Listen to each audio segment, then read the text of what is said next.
Ako ay Ray Valera.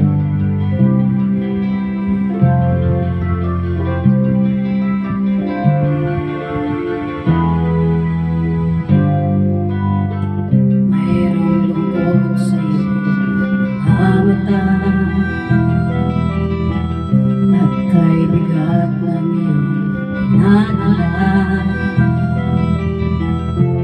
Kahit di man sabihin,